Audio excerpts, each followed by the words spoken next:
What's on the other side of it is who you actually are. What's on the other side is your authentic, true self. And that brings us back to like, what is an addiction? So the addiction is not the compensatory strategies, which are all external references that we have associated with, hey, this is the problem. These tools and these strategies that I'm using, these are not the problem. They're a symptom. What the real addiction is an addiction to a false identity. We're addicted to a version of ourselves that isn't true. Welcome to the Vital Path podcast, where holistic health, emotional mastery, and spiritual growth come to life through authentic stories, earned wisdom, and transformative insights from those who inspire what's possible. I'm your host, Andrew Newton, your steward on the journey to clarity, well-being, connection, and vitality. So take a deep breath, relax your body, and listen for what comes alive in you. This is the Vital Path, your invitation to awaken vitality, the missing piece shaping your transformation.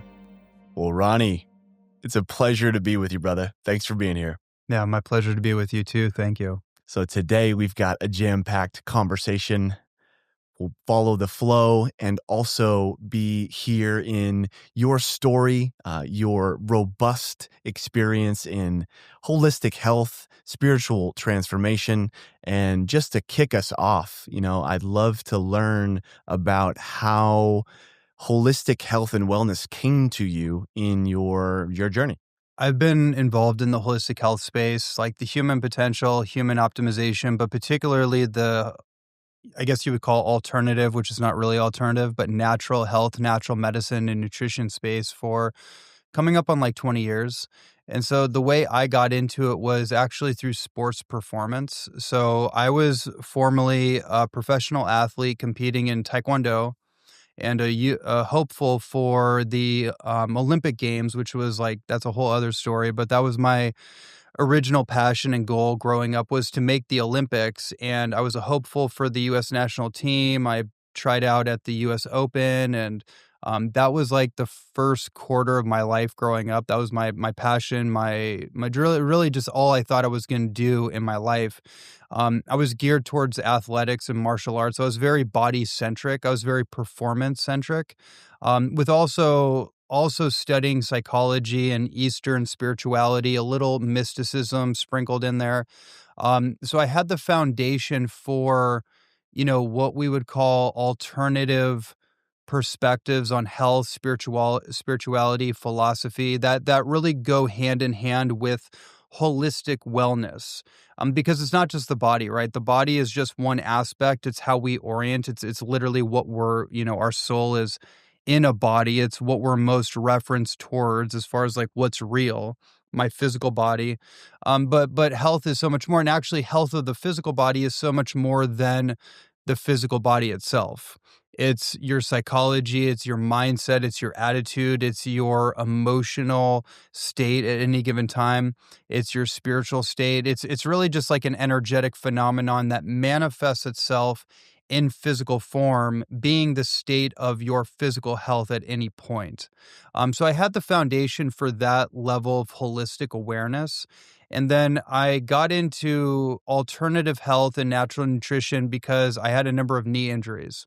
So that kind of sidelined my career in Taekwondo and then also in basketball as well. And I just had to figure out how to navigate those challenges, partly through learning how to rehabilitate my body. So I got into the body therapy aspect through rehabilitating my knee injuries and just wear and tear and physical injuries. And then I got into nutrition as partly a way to increase my sports performance. But then I ended up having some pretty profound shifts in my consciousness and shifts in my performance and my health recovery from injuries through applying different dietary philosophies and theories. And then that actually shifted my entire orientation from just sports performance into like, oh, actually, how do I heal the body? How does this body actually function? If I change what I put in my body, the fuel supply, not only does the performance, meaning the energetic output, what I can what I can do with the body changes, but something else changes too. And that something else became clear to me when I started to realize that are most people are silently suffering with some form or multiple forms of health diseases or health conditions of some kind, right? Most people are, what's the phrase I used to use? It's escaping me now. It's a really good one. I used to explain this. Most people are in pain and they don't even know it. So what ended up happening to me, just a long story short, was that because of my knee injuries, I had gotten used to icing my knees every single day, sometimes 2 or 3 times a day, because as a professional athlete, you're working out 2 to 3 times a day, 5 to 6 days a week, right? So even when I was recovering from my injuries, I still was finding ways to fit in those slots, to stay productive, to stay in progress for the inevitable time that I would return and get back to what I love to do. And one of the things that I loved to do was running. So sprinting and running long distances, like 5 miles a day, that was one of the things I would do every single morning. And I think I went a couple years without running because I didn't want to re-injure my knees.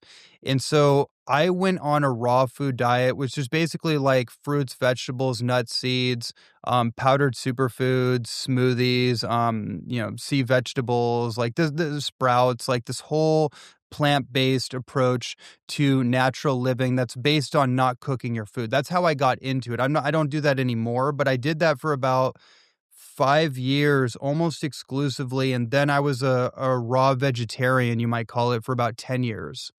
That's a whole other timeline, a whole other part of the story.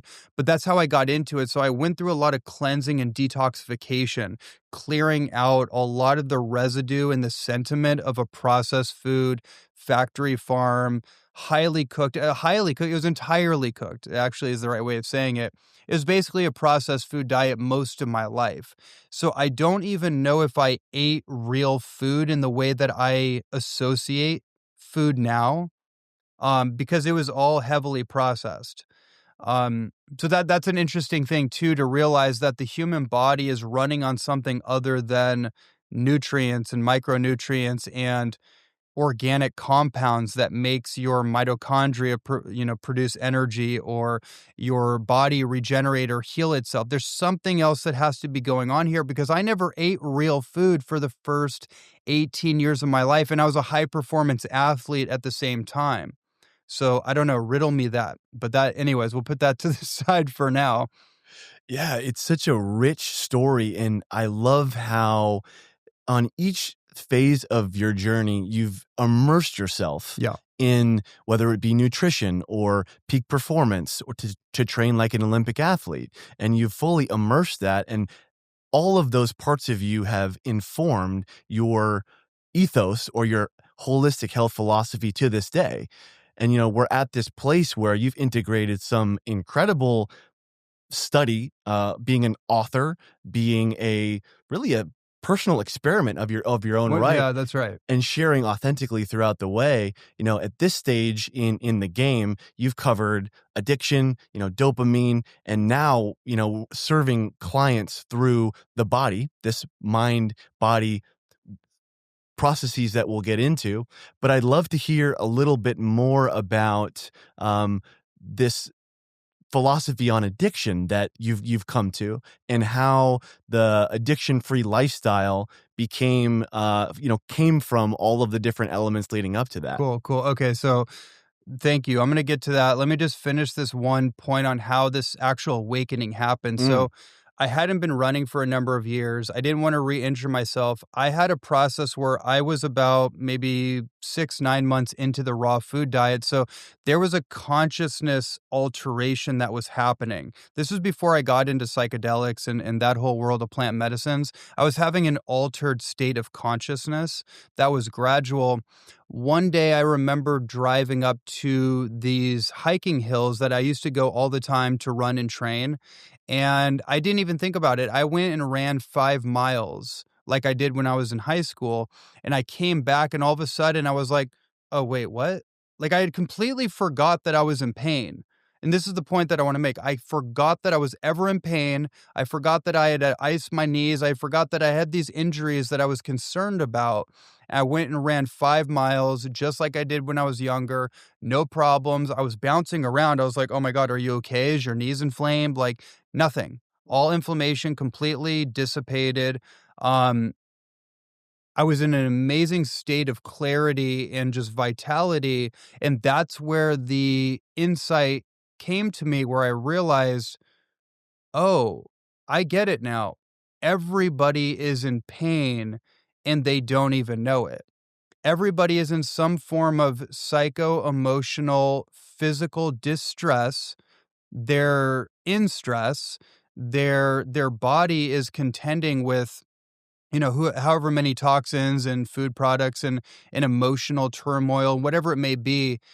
And they don't even know it because we've also been sold the pharmaceutical perspective on reality that you just need to numb, sedate, tranquilize, medicate, or negate the signals of your body that tell you, hey, there's a problem. So pain, inflammation, emotional distress, nervous system dysregulation, mental imbalance of some sort. That is a signal, that is a red alert sign that something is off within this system, within the body, mind, spirit complex. But we numb it, we negate it, we avoid it, we do everything we can to pretend it doesn't exist. So we'll pop a pill, we'll eat as much food as we can, we'll go into whatever numbing agent, which is just a compensation strategy to avoid whatever it is that we're afraid to feel within ourselves. And I guess that's actually the perfect segue where we get into the addiction conversation. Yeah, that was so rich, and what I hear really stood out was this awareness. You realized that you may perhaps had been living in so much pain, Yeah. and then all of a sudden, everyone else has got to be doing the same. So we're just numb to our experience, reaching outside of us to soothe and cope with what we're unwilling to feel from the inside out. And that in an essence is addiction. So I'm curious, how you even speak to the definition. What is addiction? Yeah. And so like from that point, and not to go on a whole like timeline tangent, because that was like what, 20 years ago now? Like I'm about to be 40 in May. So that was like 20 years ago. That's no, something like 18, 19 years. Mm. Something wild to think about because I still feel as youthful as I did back then. So it's been about that much time in between where I've explored so many different dimensions of this conversation. But just to speed up now into your question. So I wrote a book, as you know, called The Addiction Free Lifestyle in the summer of 2021. And that book really came out, it was born out of a sense of inspiration of the journey that I was going through, navigating my own addictive tendencies, my own compulsions and impulses towards different things, like whether it be social media, whether it be pornography, it would be sex without pornography, it'd be edging and masturbation. It would be tobacco and nicotine. It'd be caffeine and coffee. It would be personal growth and sense of like pursuing excellence to avoid the present moment where, hey, right now is not good enough. So I need to keep pushing out into the future because secretly I don't feel enough, which I think is relatable to all of us. And I think that piece right there is the underpinning to all these symptomatic responses or compensatory strategies that we use to not negate, but to medicate that very human aspect that is usually rooted in a childhood wounding. I'm not going to call it a trauma because a trauma is a form of an injury, which we could talk about, but a wounding, which is a sense of a hole or a void. It's a lack of wholeness within us. So for me, it was like, I don't really feel good enough. And it wasn't just that I don't feel good enough as a general sense. It's because I know that I'm so much more and I've accomplished so much in my life to prove the point. I have the evidence that how I'm existing right now is not good enough. So that's an interesting thing too, to just note. Because a lot of people will say, no, you're good as you are. No, Andrew, it's okay. You're perfect as you are. Just accept who you are. Love yourself. If someone came to me with that, I'd be like, you're an idiot. Yeah. Like, you're an absolute idiot. I'm sorry. Like, thank you for the sentiment, but the reality, this is not good enough. This is actually completely unacceptable. But I don't think I was either that honest with myself, or maybe I was too honest with myself at different points where I didn't have enough feminine, nurturing energy in my life. So it was like, okay, go all masculine. But I had been so masculine my whole life that I didn't really realize until I actually had the awareness earlier, like I think yesterday, where I realized that as men, a lot of times we think that, okay, I need to do more. I need to, it's a, whatever abstinence or like whatever clearly defined pursuit. Like that's what I need. I need more discipline. That's what it is. I'm not disciplined enough. Actually, I'm just really tired. I'm actually really exhausted. I'm burnt out. It's actually not, yeah, there's discipline, but it's like disciplining my pessimism, disciplining my disbelief in myself, disciplining my resentments, disciplining my hopelessness, disciplining my emotions, but it's not about discipline as a blanket statement that that's going to solve my issues. I love this point you're peeling out here about discipline. It's not coming from a judgment, a strict and harsh disciplinarian as one's inner critic can be, but discipline to the being being a guardian of our own Mm, heart and mind, and not allowing these voices and influences to really penetrate us internally. And as you alluded to, a lot of this stuff has been in us since childhood. yeah. And it was a recognition, at least for me too, that I was just walking around carrying these burdens, and how that was leaving a void within me. And I was reaching externally for drugs, alcohol, nicotine, you name it. And I remember this conversation I had with my therapist the first time somebody told me that I was enough. Hmm. And that sticks out to me so much because in the world that I was living in, nothing was ever enough. The sports car, the fancy job, all of it, it was coming from the place of, I've got to prove my worth. And I think that's just such a prevalent narrative amongst men. And that breeds addiction, and that breeds just an endless consumption of both the feminine within and without, and also these external vices. Yeah. So I'd love to just hear a little bit about what can one do in if they're facing an addiction. And I know it's a blanket statement, but for me, I see this white knuckling. This, I've just got to force through this using that discipline technique that isn't sustainable. So what's on the other side of that? Yeah. Well, what's on the other side of it is who you actually are. What's on the other side is your authentic, true self. And that brings us back to like, what is an addiction? So the addiction is not the compensatory strategies, which are all external references that we have associated with, this is the problem. These tools and these strategies that I'm using, these are not the problem. They're a symptom. So we're not going to be chasing symptoms like chasing ambulances, like chasing the danger sign out there. What the real addiction is an addiction to a false identity. We're addicted to a version of ourselves that isn't true. Right? It's like that so if you can really take that piece in and feel that, all the other stuff, the distractions, they start to fall away. Was my issue to nicotine or tobacco? No. It was the come from.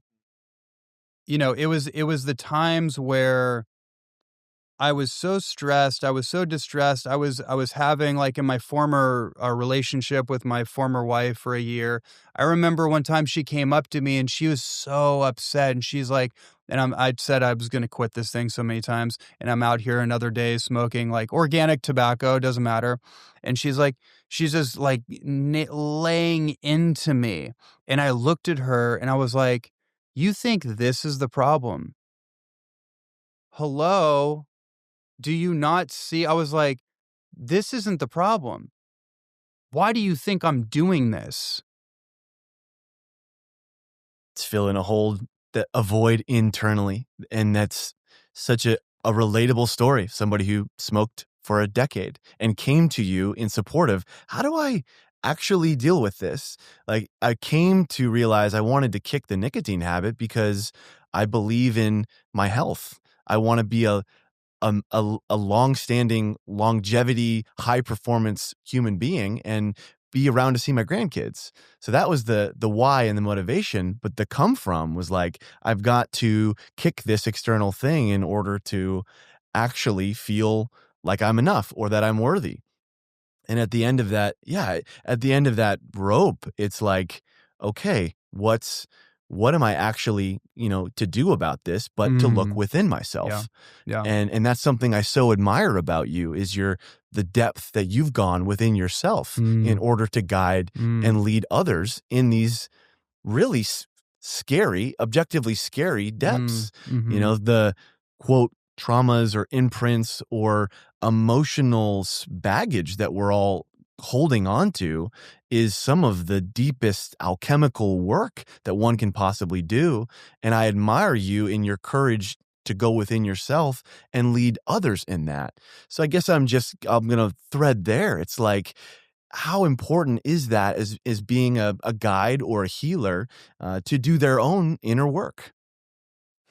Like the person who's guiding other people.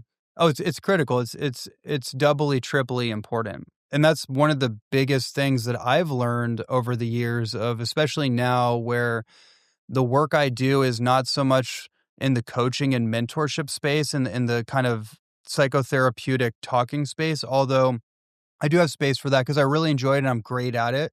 But the bulk of my work right now is actually hands-on through my neuromuscular release therapy, which is really the deepest, it's the most advanced and the most precise mapping of the human body from a physical therapy, nervous system release, trauma release approach.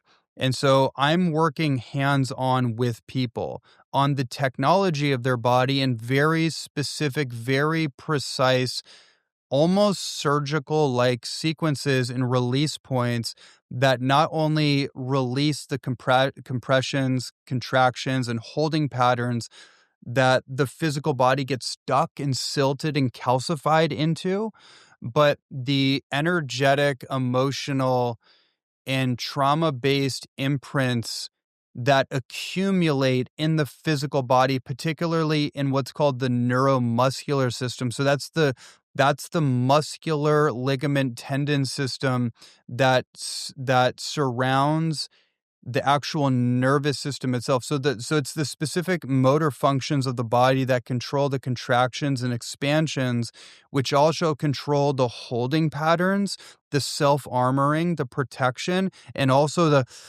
liberation, the release and expansion, which allows for that energetic accumulation to finally flush out of the somatic body. So all the repressed and unprocessed grief, grief. Those are the two that are really just on my mind because they're the polarity, right? But they're also married together because underneath anger is always unprocessed grief, and then there's layers to that.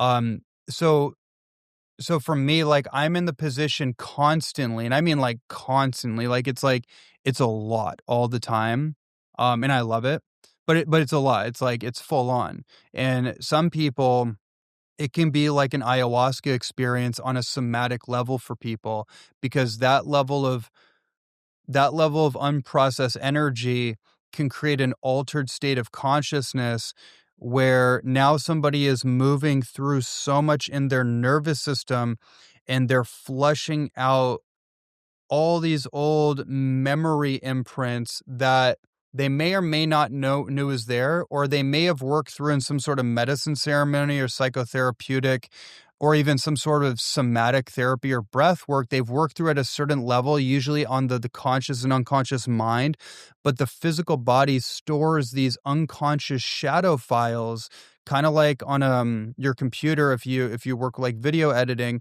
when you save a file, it creates a duplicate file. I figured this out because my computer was running out of space one day, and I went to the Apple place and I'm like, dude, I deleted everything. It's on a hard drive. Or like, oh no, all the videos over all the years they made a duplicate. I'm like, what? Like that doesn't, why? Like this is so ineffective. But then it dawned on me, I'm like, oh, well, this is the most advanced iOS system. Your nervous system is the most advanced iOS operating system, and the physical body is the hardware, the mind, conscious, subconscious is the software. And that never gets updated because there's not enough RAM space. There's not enough capacity. There's not enough bandwidth. This is why people don't have energy, that people get stuck in patterns, physical and emotional and psychological, because they don't have the capacity energetically to change a pattern because those shadow files have taken up all the space. So I get to see in real time what happens when that old data, that living library of energy or information starts to move through the somatic body, and the body finally gets to process all of that energy that the mind had been doing gymnastics for years trying to figure out and explain away why it feels broken, why it feels deficient. Why is something wrong with me? Why does everybody else on social media seem like they have everything together, but I can't seem to figure out something inside of me is broken? I felt that way. And part of why I felt that way is because I was externalizing so much because my bandwidth had run to a threshold point. I didn't have this knowledge then. Now that I do, back to your question, now that I do, it's not only important for me to do this work for myself, which I've done at the deepest levels of like what this physical body and like, the medicine journeys and all the therapeutic work that I do on myself regularly, just for myself, but then now holding space for so many people all the time in my clinical therapy. It's critically important because I need to keep resetting my system every day. I don't want to accumulate my own energy. I certainly don't want to accumulate any kind of unconscious transference from anybody else or lead that or bleed that into any other dynamic, any other relational dynamic in my life.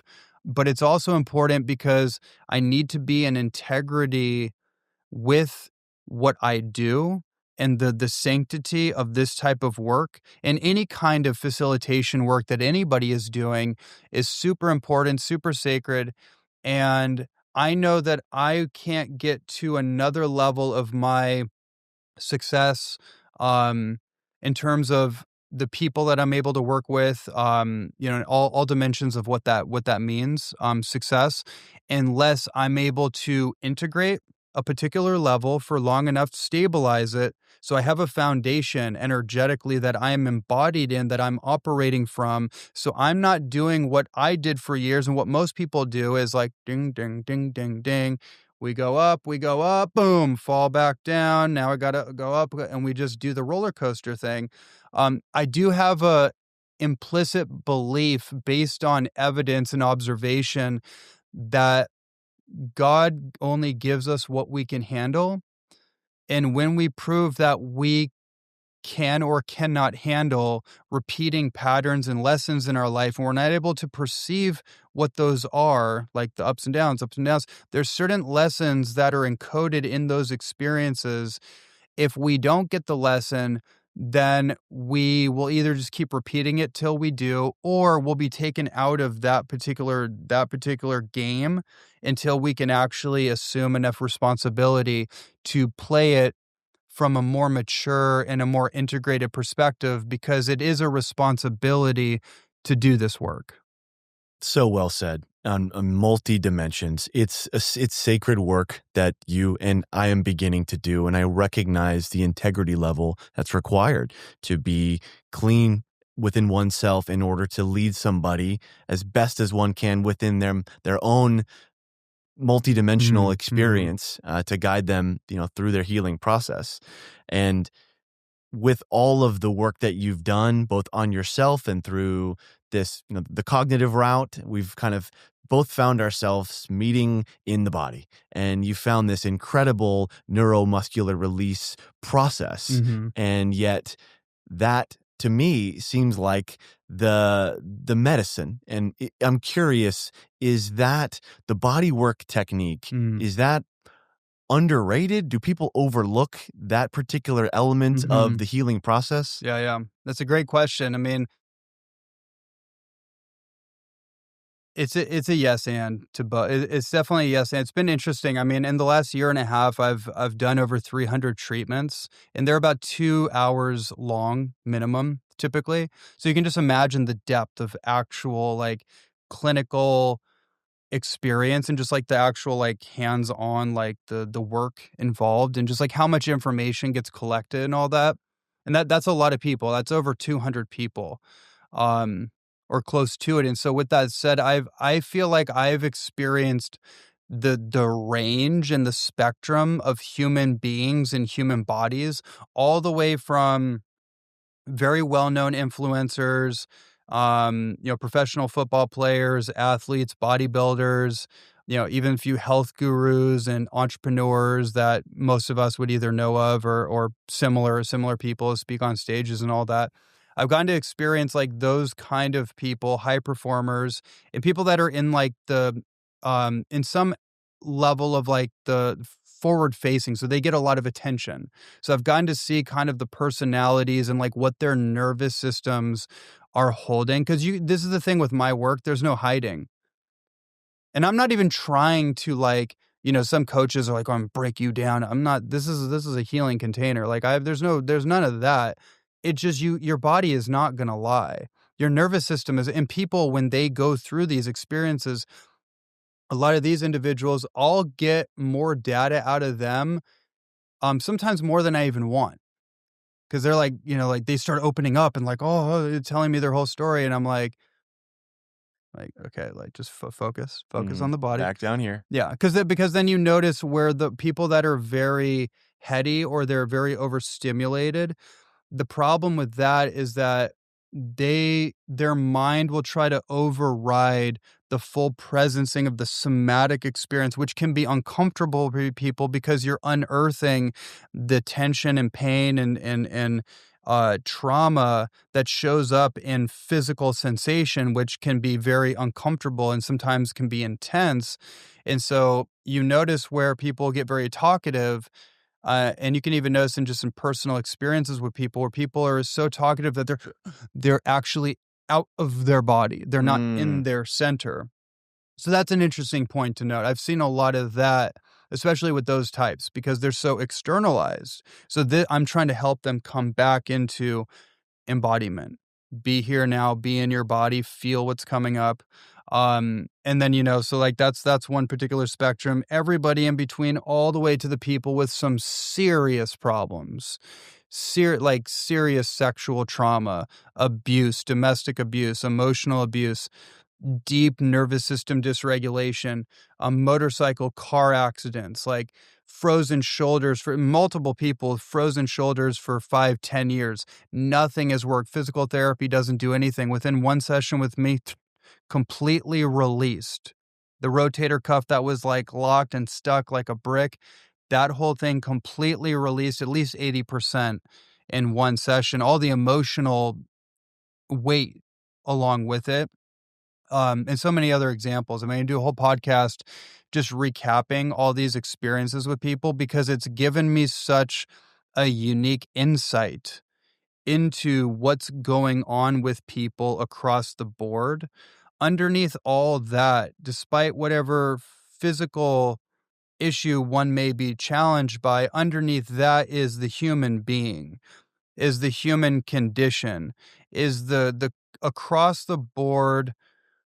What I see people contending with is, well, I guess you could kind of distill it into some form of fear. So this work also is profound for helping people confront their unconscious fears, which are all in their body. And the statement, the issues are Your issues are in your tissues, right? And so like cleansing, purifying, doing juice fasts and water fasts and detoxification protocols, that helps to sponge out the organs and the tissues. But when you're getting into the neural tissue of the body in a very specific way, now we can actually start to face these unprocessed fears that we have, that are literally in the muscle tissue and the neural tissue. And so I'd say like underneath everything, it's unprocessed, uncontended with fear that's running the system, causing people to behave and reach out for things that ultimately don't support, I guess, their authentic self. And that's what this work is helping to do, is deconstruct the chemical armoring of stress and trauma and help to break that down so the authentic manifestation of somebody can show up in their physiology. Powerful. And you touched on the whole spectrum of human experience in these shapes, and the particular shape that I'm finding in my work as well, with particularly external facing intellectual men mostly, where the shape is up and out. Yeah, And yeah, yeah. there's That's right. often That's that right. protrusion of leaning forward. And as you said, away from center. They've just lost their center of gravity quite literally. And that's a shape I see and have seen in myself, Yep, and have to me just too. come back constantly to my physical center of gravity in this work. And I'm so curious, because a symptom of my own and of my clients is that story is going zip back up into the mind, not wanting to feel that fear or that suppressed emotion that's come up in either the body work or the somatic sessions that we do. And it's just a tendency. So I'm curious a little bit about your... Yeah, you've seen that too. You know exactly what I'm talking I about. do. And I live it every day. And so obviously I'm there to help and support clients in that, because I know it so intimately. Exactly. Well, within myself. and so that goes back to your, the other part of like your question about like, being integrity with your work and facilitation. We also had to go through everything we had to go through to even be in the position to do what we do. It's not like, oh, okay, I'm going to look on the menu of like, okay, I want to be a breathwork specialist. I want to be like a nutritionist. I want to be like a men's coach. I want to be like, oh, I could do this body work. It's not like that. It chose me. I wasn't even, I'm not even going to backstory this. I don't want to take up too much time, but let's say I've been experiencing this work for 10 years. I know exactly where it came from, the lineage, who founded it, who created it. And I didn't think I could do this. It's that advanced. It chose me when I was actually ready to go through that initiation. But I had to go through all these things. I've had to go through the depths of what this work can do at a 10x level that I take any of my clients through, like full on ayahuasca ceremony at the just like I just drank ayahuasca, not even that different at all. And so, but that was my initiation, because I need to know how far this goes. I need to, in order for me to be able to take my clients as far as they need to go, I need to actually completely obliterate in order to know like what is the true extent and what's the true extent of this work. It's such a testament to your integrity and character and willingness to go within yourself to then support others, along this journey. And something kind of about this very prevalent shape of this up and out, I'd like to ask you about, because within the realm of somatics and this mind-body connection, whereas the story, comes in. And in your sort of healing philosophy, your ethos, where does the story play into this? How important is it? Is it Yeah. necessary? So, yeah, the story is a symptom.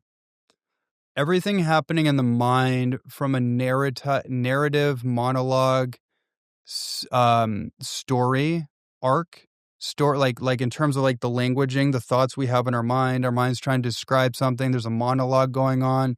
There's a storyboard happening.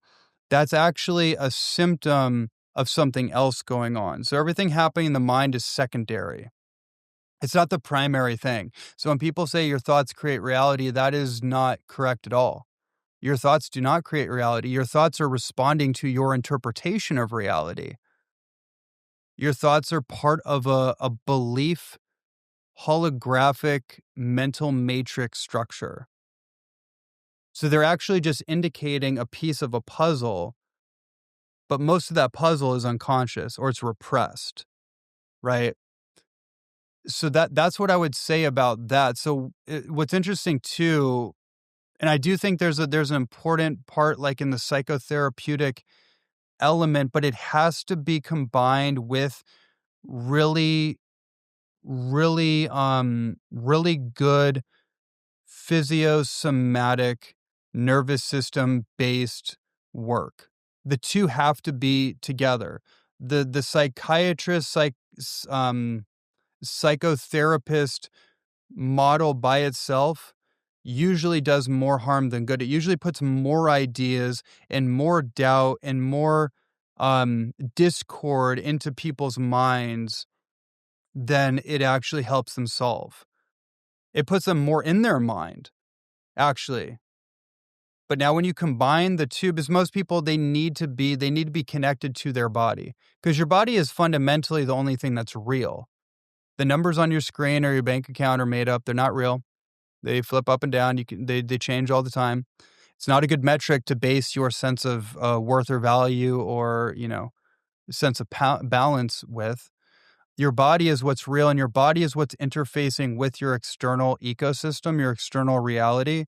So you got to be in a place where you can be present to base safety, security, stability based on,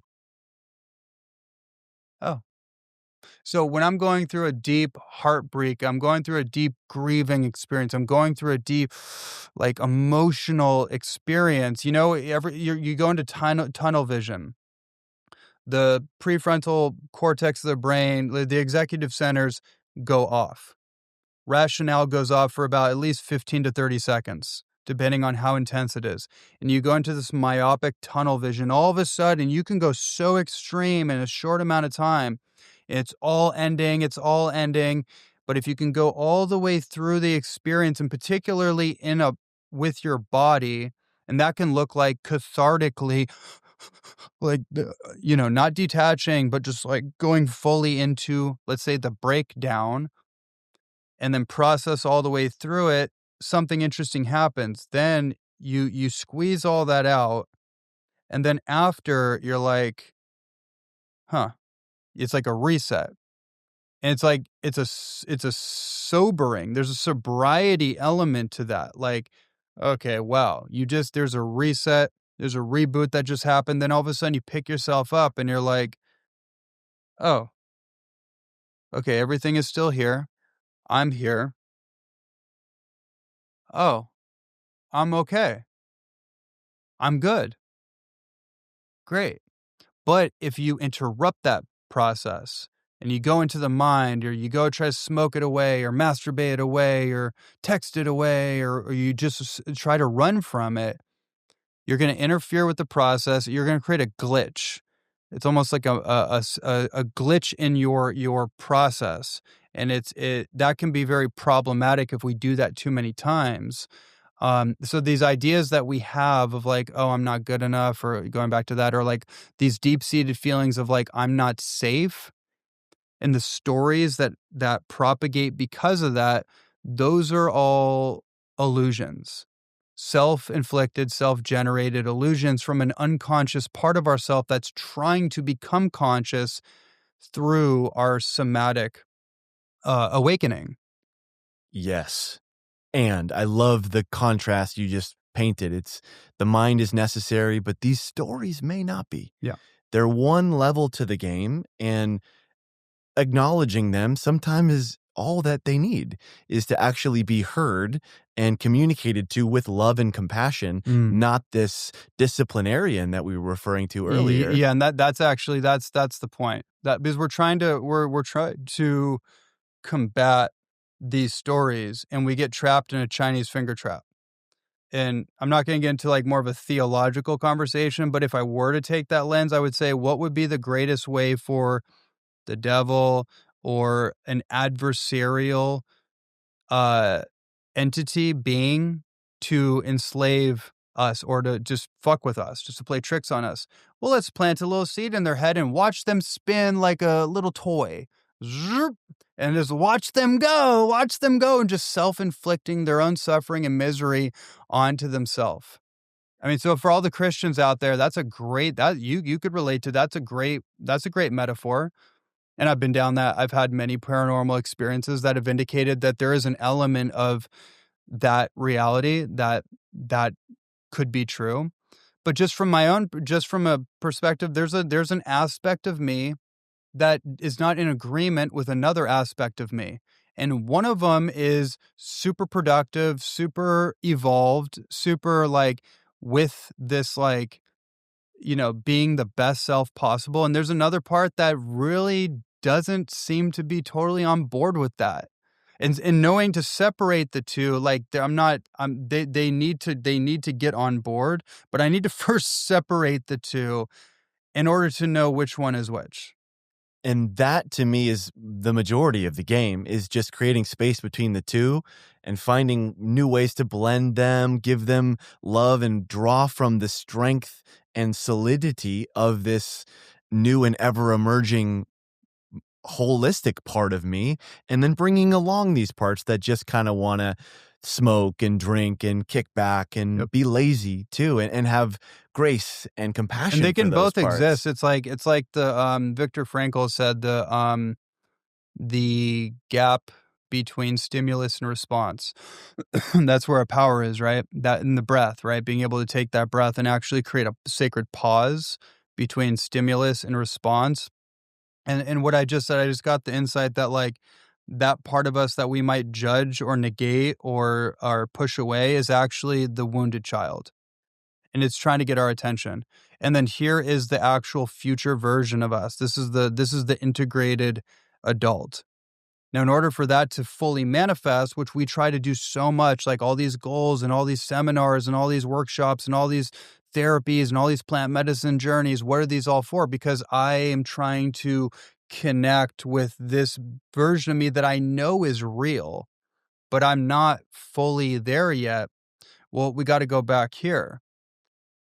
And these two have to come together, but you got to separate them. If two kids are fighting, they're all wrestling together. You got to separate them for a moment, put them in the corner, talk to each one separately, and then so you get, okay, this is where your issue is. This is what's going on. Okay, got it. This is what's going on. Cool.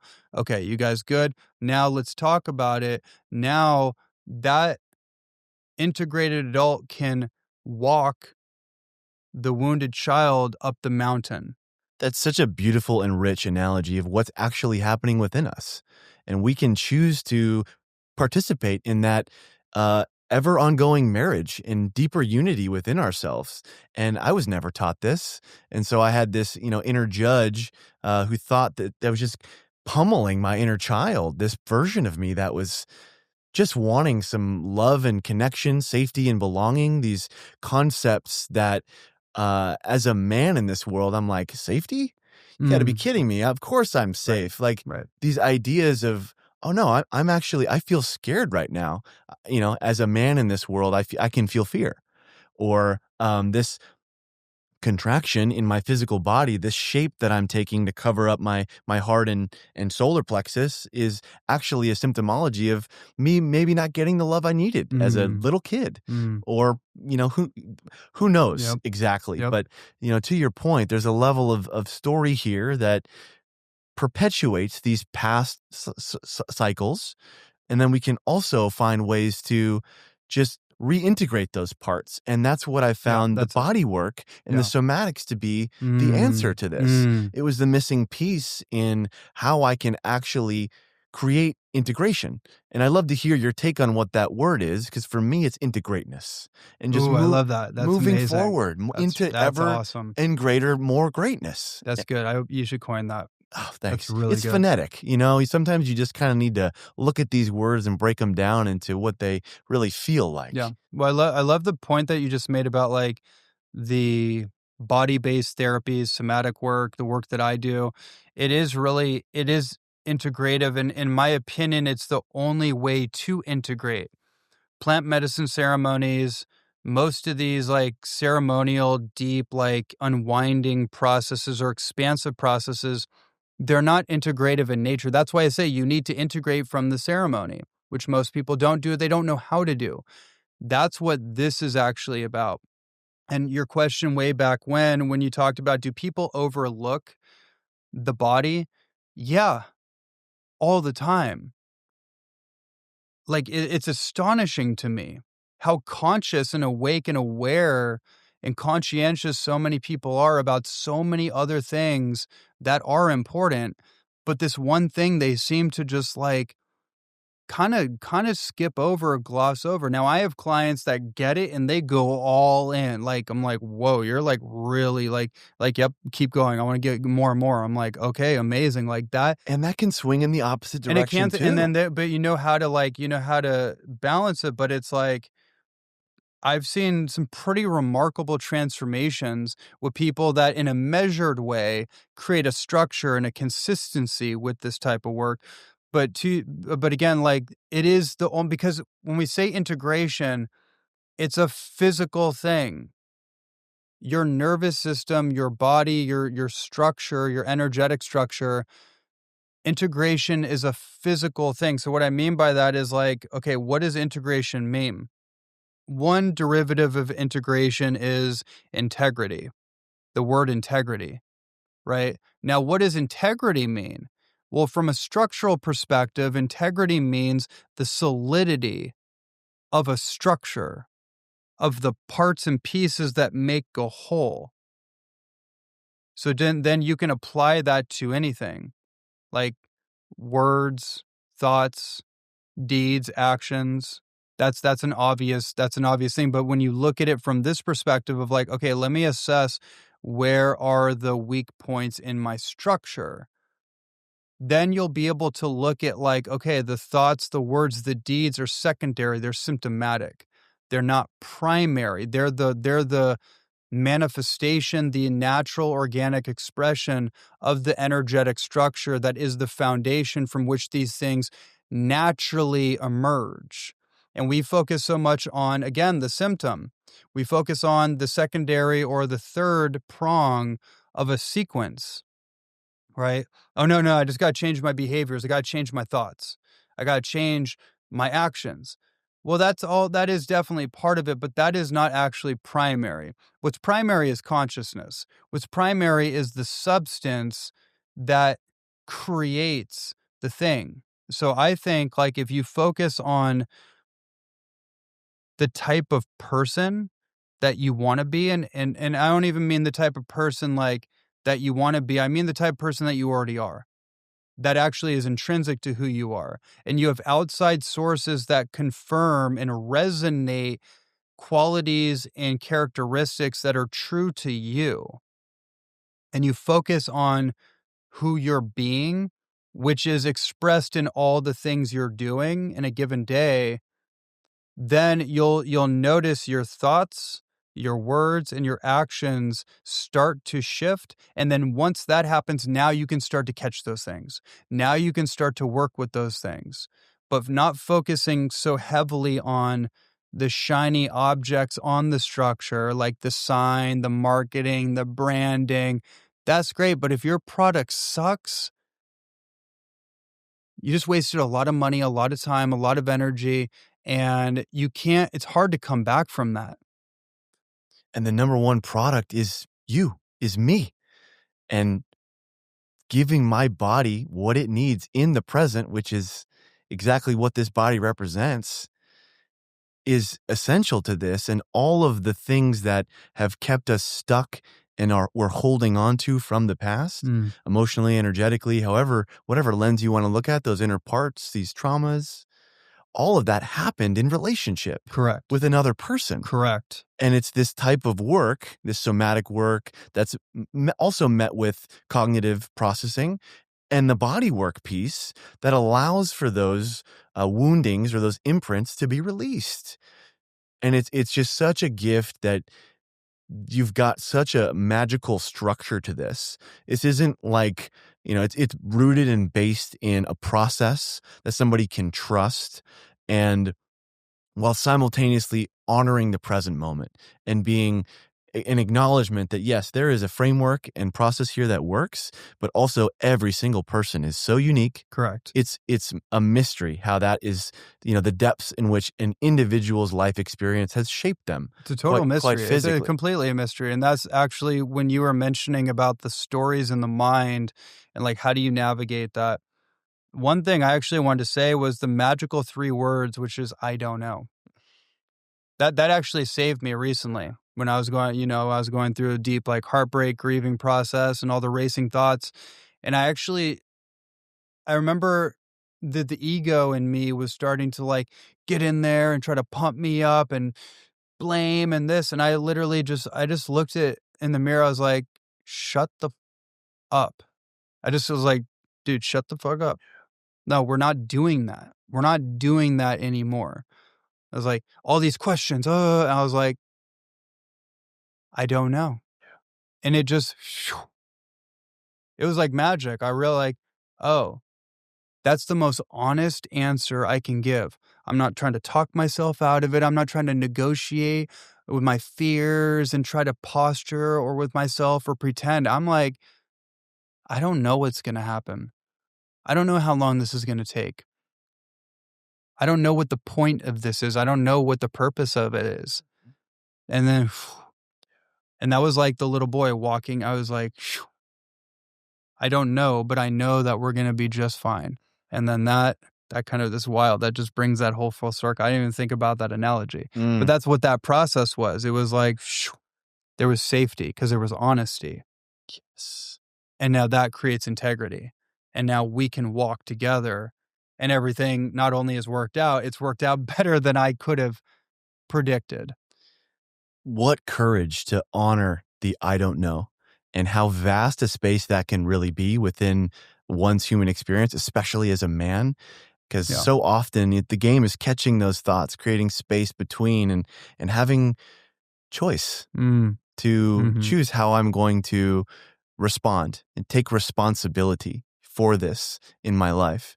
And just the courage to be in that I don't know space and embrace all of these parts is such a parting gift for any man who listens to this podcast, anyone, with such courage. So I just am so grateful for the time we've gotten to spend today, Ronnie. Thank you so much for your gifts. And if one was to want to find you, perhaps get some of this incredible body work, which I've certainly experienced and can attest to, how would one find you? They can go on Instagram, Facebook too. I mean, you can find me. I'm hit and miss. Like I have a presence there, but the algorithm keeps messing with me. So sometimes I just walk away, but I pop in and out of it. I have a lot of stuff on there that people can find. My website is ronnielandis.com. The neuromuscular work I do, the brand is called Quantum Body Alignment.